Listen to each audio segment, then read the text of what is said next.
Welcome to my MOTO freak channel. The 1.0 ECOG H4DT engine is essentially Renault's modern Goldilocks engine. It's not too big, not too small, and it's arguably the smartest way to run a combustion car in Europe right now. This is a factory-fitted, bifuel, petrol and LPG, three-cylinder turbocharged engine that has become the backbone of the Dacia and Renault budget lineups. Here is the breakdown of why this little three-pod is making waves. History and context.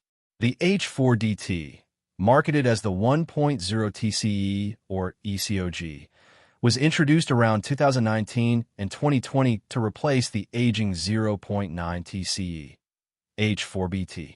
While the old 0.9 was reliable, it was a bit jerky and lacked refinement. The 1.0 ECOG was designed from the ground up to be more efficient, meet stricter Euro 6D emissions, and, crucially, integrate LPG, liquefied petroleum gas, directly on the assembly line rather than as an aftermarket afterthought. Reliability and common problems.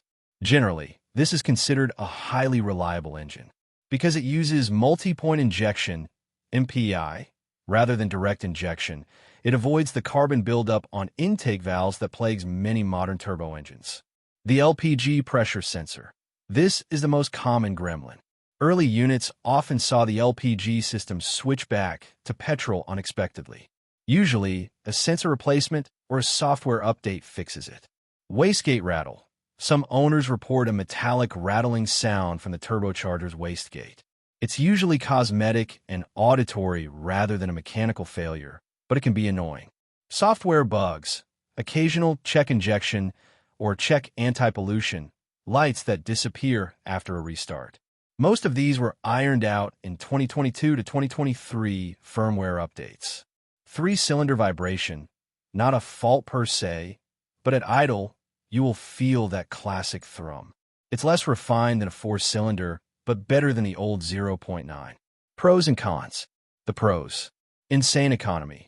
Running on LPG can cut your fuel costs by 30 to 50% compared to petrol, depending on local gas prices. Simple design.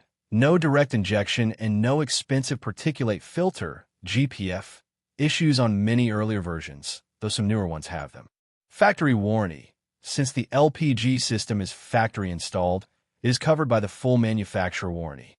The double range. With both a full petrol tank and a full LPG tank, you can easily clear 1,000 plus km, 620 plus miles, without stopping.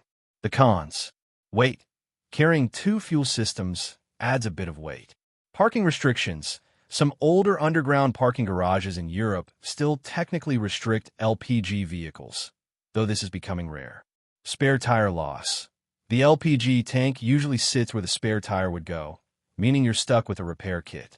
Technical essentials. Timing, oil, and maintenance. Timing system. The H4DT uses a timing chain.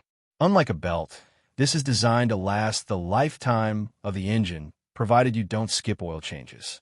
The 1.0 ECOG H4DT uses mechanical, solid lifters. It does not have hydraulic lifters that self-adjust. What oil?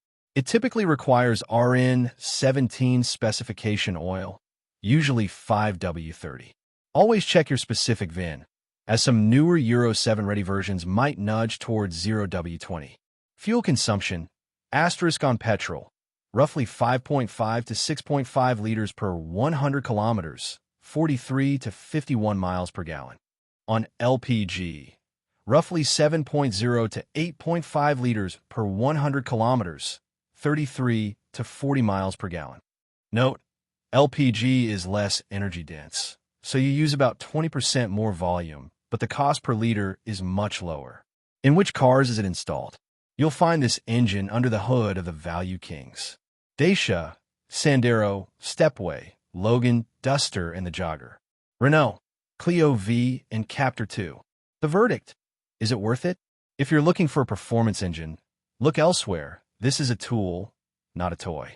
However, if you want a reliable, low-maintenance commuter that laughs at high gas prices, the 1.0 ECOG is currently one of the best real-world engines on the market. It's an honest engine that doesn't pretend to be something it's not. The golden rule: if you buy one, change the oil every 10,000 to 15,000 kilometers, regardless of what the manual says about long life intervals.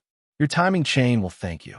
Thank you for watching the video, and I invite you to subscribe, share, and support to the MOTO Freak channel. Be sure to visit my shop, MOTO Freak too. Greetings to everyone, and see you in the next episode. See you soon.